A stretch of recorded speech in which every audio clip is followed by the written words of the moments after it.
This podcast exists to talk about the things that usually get avoided, and today is no exception. So let's just start with where we are and the space I didn't know I was standing in. Welcome to episode 3 of Colorful Breaks.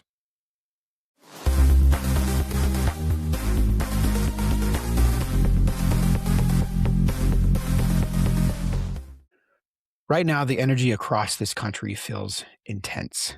It's coming from a lot of different directions. What's been hardest for me to sit with is this. Not everyone is experiencing this moment in the same way.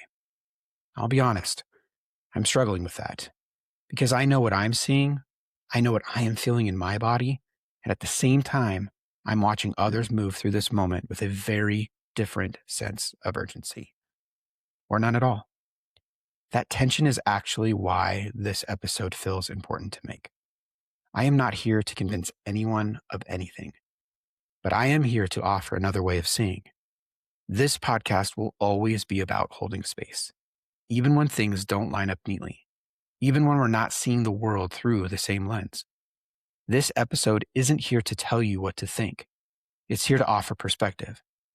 And I hope you can meet it with some openness, not by picking a side, but by coming back to yourself so you can connect and make sense of what is happening in your own way. Some people are feeling a real sense of fear, a deep underlying dread, like a system they've trusted is actually cracking. Others feel distance, concern, but also a sense of, I've got my own problems to deal with. And that difference matters. If you're able to tune this moment out, that doesn't make you a bad person, but it is part of the conversation that we need to have. This episode is going to go deep, and it's going to be a little bit tough. It may challenge you, and I'm going to ask you to stay with me through the end. There was a time when I thought awareness meant being informed, reading the right things, caring about the right issues, having the right opinions. I spent a lot of time doom scrolling, trying to know everything. But the truth is, as we all know, it's not healthy. It doesn't solve anything. So we're left trying to find this balance, staying informed without being overwhelmed, without burnout, and without sticking our heads in the sand. But what I've come to realize is that awareness doesn't actually start with information. It starts somewhere quieter. It starts with noticing what isn't demanding your attention. There are parts of this world I've moved through without thinking twice. Not because I'm fearless, but because I didn't need to be afraid. It didn't affect me directly. So maybe I'd feel a moment of concern and then set it aside because I had other things to worry about.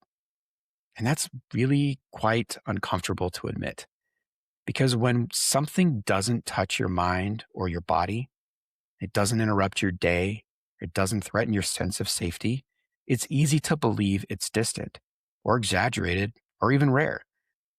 I used to think that if something were really that bad, everyone would be feeling it at the same time and then in the same way. And honestly, it would be a lot easier if that's how we all thought.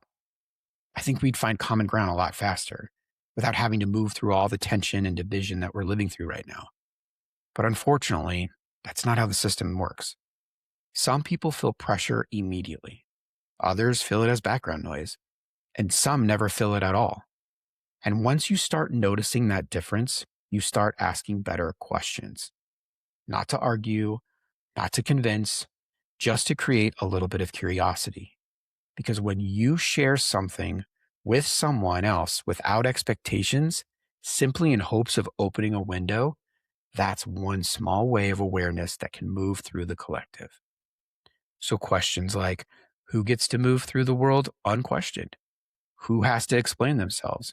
Who has to prove that they belong? Before we dive deep in today's episode, I want to tell you a story that will help frame this discussion. This is a true story about a man named Solomon Northup. Solomon Northup was a man living a normal life in New York. He had a job as a carpenter. He earned extra income as a professional violinist and performed at social events, dances, and gatherings. I think most of us can find some sort of common ground when it comes to Solomon. He's a small business owner, an artist, a family man, a husband. He wasn't famous. and he wasn't wealthy, but he was skilled at the things he knew how to do. Some people relied on him to build things, to fix things, to show up and do the work that needed to be done. And when he arrived, he did his job and he did it well. He did the job that maybe others didn't really want to do. And when the workday ended, he played music. Music wasn't a hobby for him. It was an additional source of income and something he brought home to support his family. Solomon played at gatherings, churches, social events, and dances. If there was music needed and he was available, he would be there. He was known around the neighborhood as a good man. He was recognized by others, trusted by his community, and at home, he was a husband and a father. He had a wife who worked just as hard as he did. She stayed home with the children, keeping the household running, cooking, cleaning, holding everything together. While Solomon worked to bring home what the family needed, she made sure the home was stable. Together with their 3 children, Elizabeth, Marguerite, Alonzo, they lived with a simple expectation. But if you worked hard, if you stayed within the rules, if you carried yourself honestly, you could build a life. It was the American dream. One day Solomon was approached with an offer of work, a short trip, a paid performance to play his violin. It made sense for him to take the job. Nothing felt out of the ordinary. So he went on what felt like a normal spring day in March. That's usually where the story about him begins. But I want to pause for a minute, and I want you to think about what happens next from the other side, from his wife's perspective. That spring day in March, her husband did not come home. No phone call, no explanation, no body, no answers. Just gone. At first, maybe you would assume something went wrong. A delay getting back home, a misunderstanding about when he was supposed to return. Then days passed, then weeks. There was no sign of Solomon. No updates. He was just gone. But her life didn't stop. She still had children to feed, bills to pay, questions she couldn't answer. And at some point, hope begins to shift. Not because you want to, but because you have to survive. Eventually, she assumed he had died, because there was no way he would have just abandoned his family. In fact, several years passed without knowing what happened to Solomon. The children grew older, birthdays passed, milestones happened, and they learned how to live around a missing space at the table. Not knowing where their father went, that space always remained unfilled. Now let's go back to the day Solomon went missing. It was in March.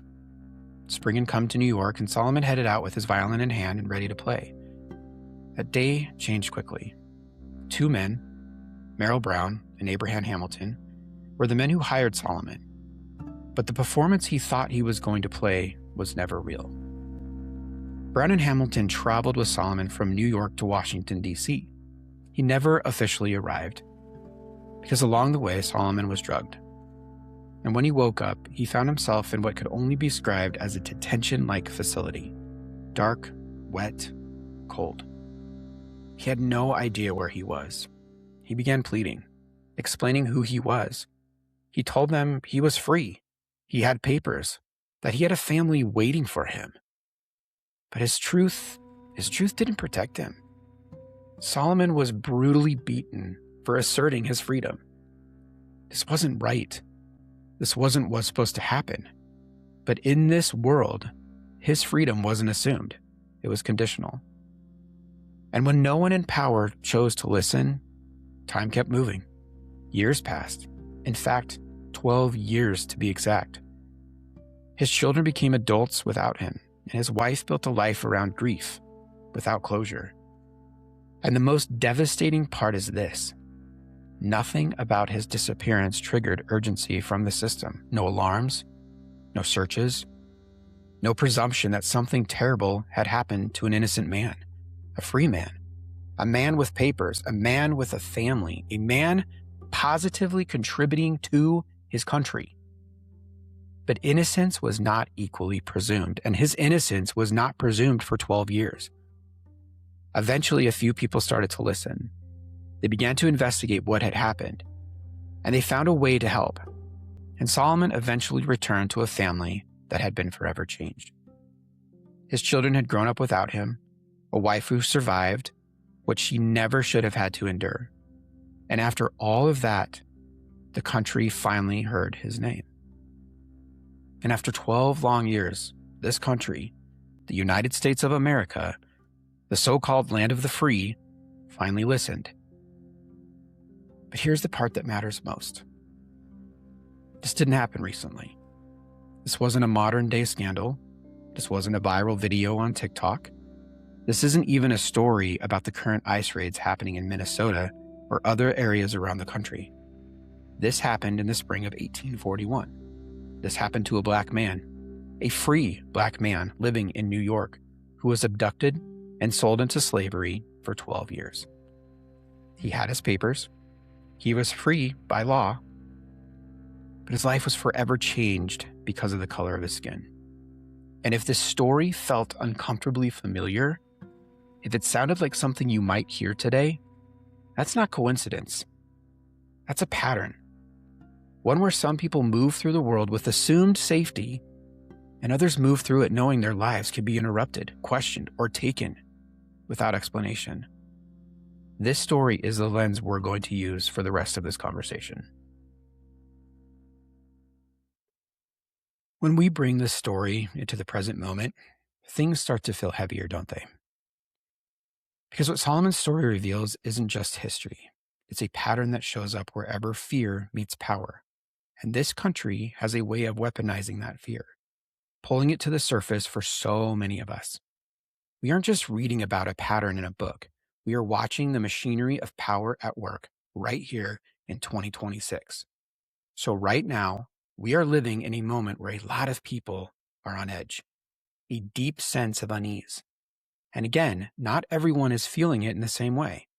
Some people are watching reports, videos, and firsthand accounts of detentions happening in public places, at workspaces, on sidewalks, even in schools, all during what should be normal, everyday routines. Families are having quiet conversations about contingency plans, about what to do if someone doesn't come home, about who to call, about what questions to ask and which ones not to. And at the same time, there are people very distant from what's happening, whether by choice or because they just can't go there right now. Concerning, maybe, unsettling, absolutely. But still, something is happening out there. Many thinkers say, that happened in that town. That wouldn't happen here. You see it on TV, on our phones, in someone else's neighborhood. Many watching citizens physically detained, assaulted, even shot, and killed. The difference in experience matters because fear isn't being distributed evenly right now. For some people, this is theoretical. For others, it's lived in the body. It's real. It's visceral. There are many that are living these fears. Hesitation for just leaving the house. The fear of answering the wrong question if they are approached by ICE. Knowing that just being seen could be their demise.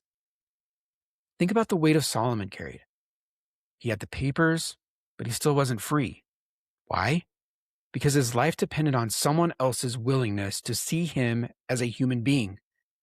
He was targeted by his skin color, and the facts were treated as secondary. That reality is still vibrating, you guys, in 2026. We have neighbors today who are fully documented and deeply rooted in our towns. Yet they are living in a constant state of rehearsal and having to carry proof, preparing for questions, and fearing that even the absolute truth won't be enough to protect their bodies. The system doesn't have to look the same for the uncomfortableness to feel familiar. What connects then and now isn't the exact law or policy. It's the imbalance of assumed safety. It's the quote-unquote, you look different than me narrative, without it being a headline or a bold statement. Some people move through the world knowing the system will give them the benefit of the doubt. Others move through it knowing the doubt comes first. And if you've never had to think about that, never had to plan for it, that doesn't make you disconnected or uncaring. That just shows we have an abundance of white privilege in this country. it doesn't mean your experience of this moment is different. That difference is what we're being asked to notice. Not so we can point fingers, but so we can understand why fear feels immediate for some and not for others. And once you see that, it becomes harder to dismiss what's happening as an exaggeration or being overblown. Because for the people living inside of it, this isn't noise. It's their nervous system responding to a pattern they recognize, a historical pattern some of us have had the privilege to never notice. When we hear a story like Solomon's, the instinct is to put it somewhere else, to say, that was a different time, it was a different America, a different system. And in some ways, that's true. The laws were different, the language was different, the country was still figuring out who it claimed to be. So yes, on the surface, it looks different, but history doesn't disappear just because we update the rules. Systems don't reset overnight. They evolve and they shift. They change the language they use. They change the way that we look at things. They find new justifications for familiar behavior. And the people most affected by those systems are usually the ones with the least ability to challenge them. Systems change their look, but they rarely change their targets. What stays consistent is who gets the benefit of the doubt and who gets the weight of the system. If you look like me, the weight is invisible. We stay silent not out of malice, but because we aren't the ones being pressed. For Black and brown people, however, the system is never invisible. It's a constant, heavy presence. That gap in experience is exactly why this conversation feels so uncomfortable. Because back then, Solomon lived in a world where his freedom was legal on paper, but fragile in practice. And when that fragility was exploited, there was no urgency to fix it. That part isn't misleading. That part is familiar.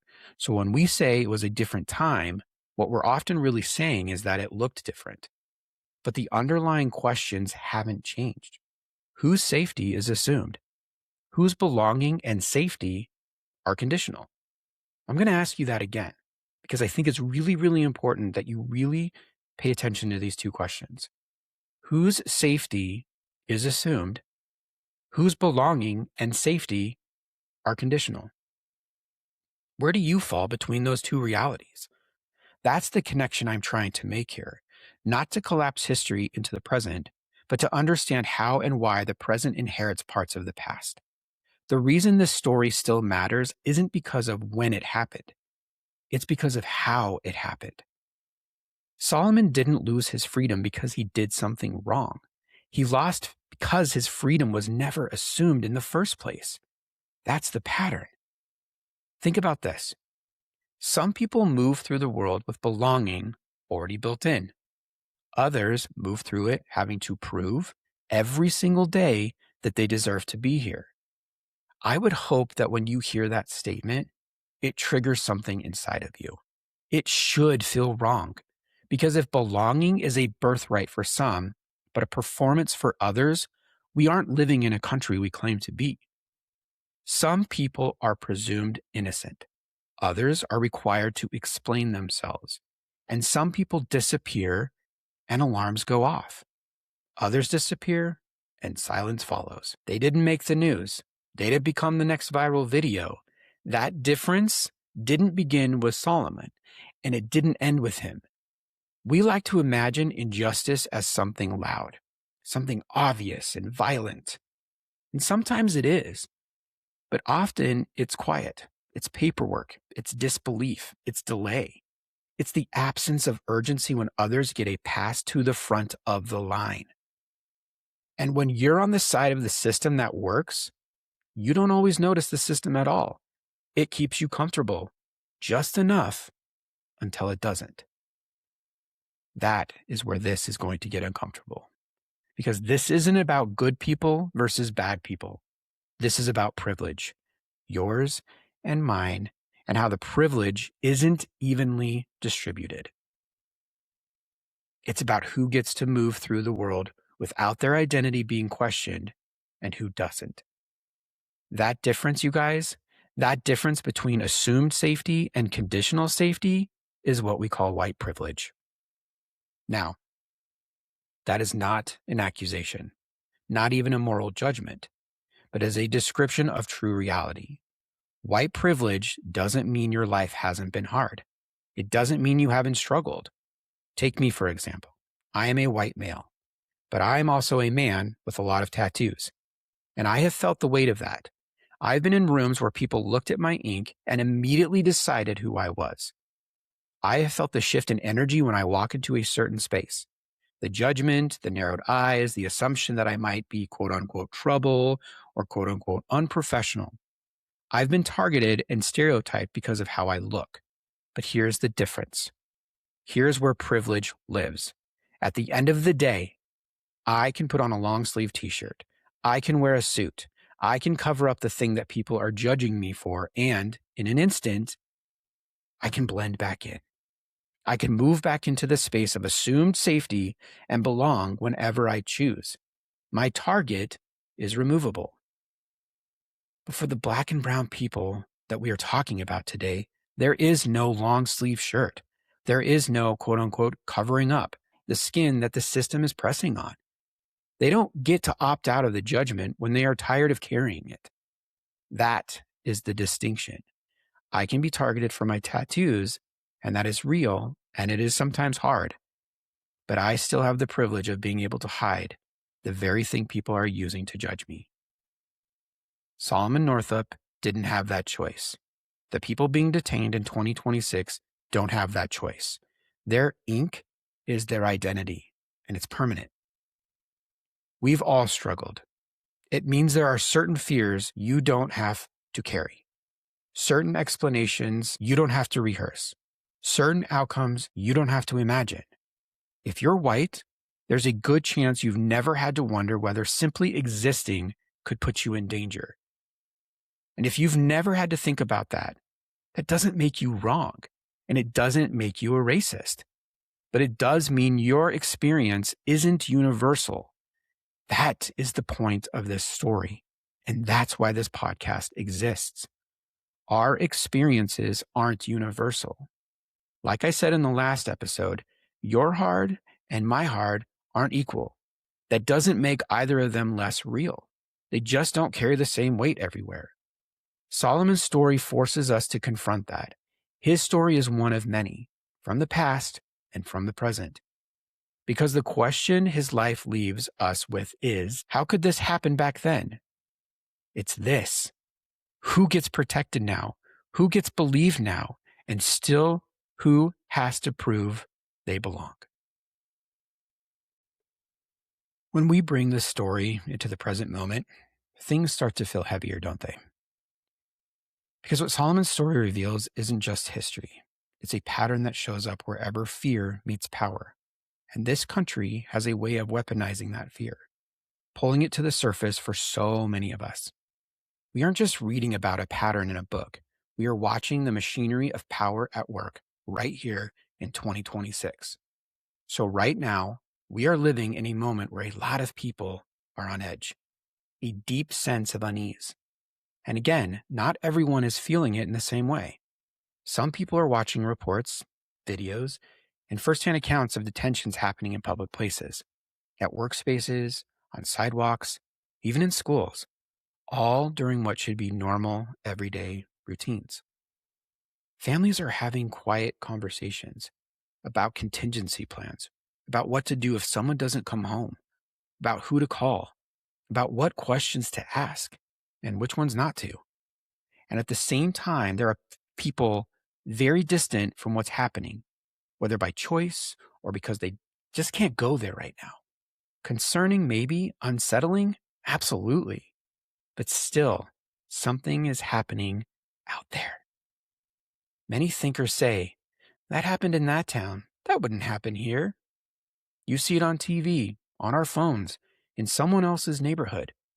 Many watching citizens physically detained, assaulted, even shot, and killed. The difference in experience matters because fear isn't being distributed evenly right now. For some people, this is theoretical. For others, it's lived in the body. It's real. It's visceral. The fear of answering the wrong question if they are approached by ICE, knowing that just being seen could be their demise. Think about the weight of Solomon carried. He had the papers, but he still wasn't free. Why? Because his life depended on someone else's willingness to see him as a human being. He was targeted by his skin color, and the facts were treated as secondary. That reality is still vibrating, you guys, in 2026. We have neighbors today who are fully documented and deeply rooted in our towns. Yet they are living in a constant state of rehearsal and having to carry proof, preparing for questions, and fearing that even the absolute truth won't be enough to protect their bodies. The system doesn't have to look the same for the uncomfortableness to feel familiar. What connects then and now isn't the exact law or policy. It's the imbalance of assumed safety. It's the quote unquote, you look different than me narrative, without it being a headline or a bold statement. Some people move through the world knowing the system will give them the benefit of the doubt. Others move through it knowing the doubt comes first. And if you've never had to think about that, never had to plan for it, that doesn't make you disconnected or uncaring. That just shows we have an abundance of white privilege in this country. It doesn't mean your experience of this moment is different. That difference is what we're being asked to notice. Not so we can point fingers, but so we can understand why fear feels immediate for some and not for others. And once you see that, it becomes harder to dismiss what's happening as an exaggeration or being overblown. Because for the people living inside of it, this isn't noise. It's their nervous system responding to a pattern they recognize, a historical pattern some of us have had the privilege to never notice.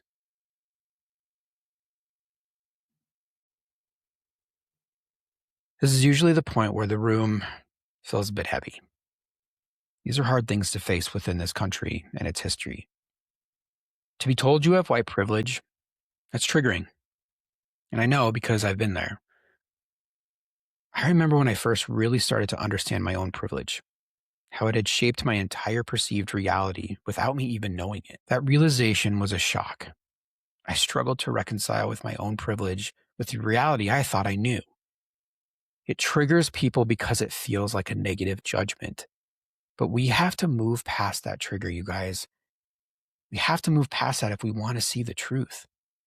It isn't an attack. This is an awakening. Right now, maybe you feel defensive by what I've said. Maybe you feel irritated. Maybe you are tired of the conversations around racial injustice. And to be honest, that reaction makes sense to me. But just because it makes sense doesn't mean it should be dismissed or not discussed.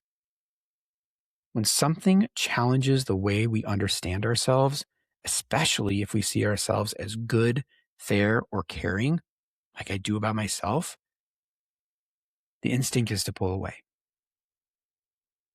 Some want to explain it. Some will want to minimize it. And then some will say, that's not me. I'm not that way. But discomfort doesn't mean you're being attacked. It usually means something important is being brought up to the surface. Generational expectations have paved the way for how many of us have moved through the world. We were raised with a fix-it reflex. We weren't taught how to endure the weight of a big, challenging idea. We were taught to shake it off as fast as possible. Most of us weren't given the tools to sit with deep discomfort. So we treat tension like a problem to be solved rather than a reality to be understood. We learned that if something makes us uncomfortable, we should set it aside. We were taught that if a conversation challenges our generational upbringing, we have permission to check out. And as I talked about in episode 2, this is how we end up making ourselves small. We stay vanilla because it's safer. We disengage from critical thinking and hard questions just so we don't have to argue or disagree. But that habit of staying small and avoiding the heat is exactly how the pattern stays exactly as it is. And let's be real. With today's technology, it's easier than ever to stay small. We have an endless scroll at our fingertips. If something makes us feel uncomfortable, we don't have to sit with it. We just swipe past it. We can curate our entire world to never challenge us. But growth rarely shows up as clarity first. It usually shows up as annoyance, as irritation. It shows up as tightening in the chest or your blood pressure rising. It's the immediate, hot urge to defend yourself. And it doesn't make you wrong. It makes you human. The problem isn't that you feel uncomfortable. The problem is what we do next. Because avoidance protects comfort. It never protects the truth. And silence doesn't give you a pass, ladies and gentlemen. It just means the system stays exactly the same for people that look like you and me, people who aren't being directly pressed. Disengaging feels like safety. But for the people who are being pressed, our disengagement feels like abandonment. And for the people caught in the middle, like me, it just feels really, really gross. The gap between safety and abandonment isn't where a lot of the misunderstanding lives. So if at any point during this episode you felt the urge to tune out or you feel pissed off that I'm talking about white privilege, to say this doesn't apply to me or mentally check out, I'm going to encourage you to pause instead. Not to agree with me, not to take on guilt, just to notice what's coming up and why you might feel the way that you do. Because the ability to sit with discomfort without needing to fix it or flee from it is a form of awareness on its own. And if you can do that, you're already doing something different. And if you can't, this is the time to start tapping into those uncomfortable ideas. Maybe you'll leave this podcast and take a moment to reflect, not just on what I've said, but on what you're seeing in the world around you. I hope this encourages you to go deeper into the context of white privilege and how this nation was shaped around that very foundation. You don't have to rely solely on my words or the headlines you see. I am asking you to use your own critical thinking. Look at what you know to be true and right. Don't settle for the vanilla version of the story you've been told. When you stop looking away and start asking who the system was truly built to protect, the pieces of the pattern finally start fitting together. And right now, that matters more than having the perfect response. And I sure don't have a perfect response. I just know something must change. I want to be very clear about something before we close this out. I am not asking you to leave this episode with answers, and I'm not asking you to post anything. I'm not asking you to pick a side or say the right words. I'm asking you to please notice. The world is loud, and there is so much happening in every direction. But I want you to notice what you don't have to think about.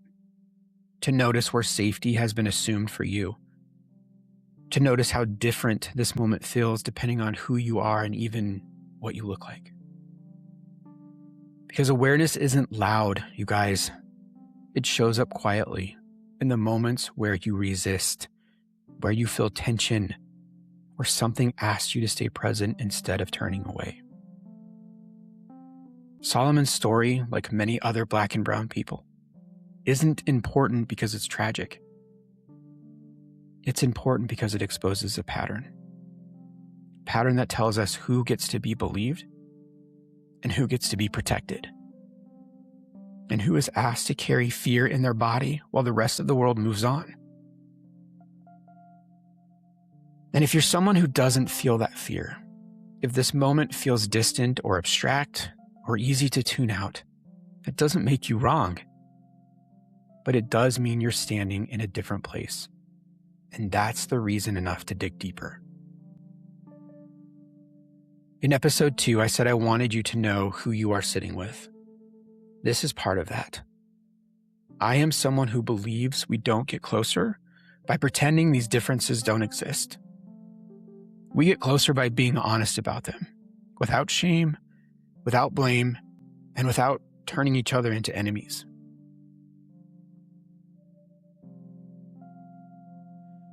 Colorful pricks exist to sit with what's sharp, to hold space where conversations are hard, and to choose curiosity over certainty. So if you stayed with this episode, even if it challenged you, even if it pissed you off a little bit, thank you for listening all the way through. I know it's a heavy topic, one of many that need to be had in this country right now. But that's how awareness moves. Not through perfection, but through presence. Please remember, privilege isn't about what you've achieved. It's about what you never had to question. True privilege requires exclusive, unearned access, and not everyone is given that. That is worth listening to, and that's worth fighting for. I'll see you next time.